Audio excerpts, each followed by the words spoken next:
and sisters, hypocrisy is something we need to talk about. Hypocrisy is something spoken about by Allah subhanahu wa ta'ala in the Quran and the Prophet Muhammad sallallahu alayhi wa sallam in many narrations.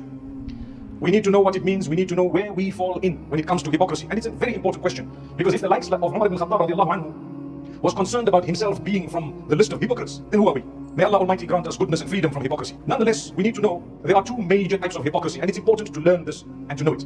One is a blatant fraud, a blatant cheat, a person who's not a Muslim but pretends to be one. That is actually hypocrisy of the highest degree. So a person who is not a Muslim but either wants to spy or pretends to be a Muslim in order to infiltrate the ranks of the Muslims, or perhaps for whatever reason it may be, has a double or triple life. What would happen in that particular case is Allah Almighty makes mention of it.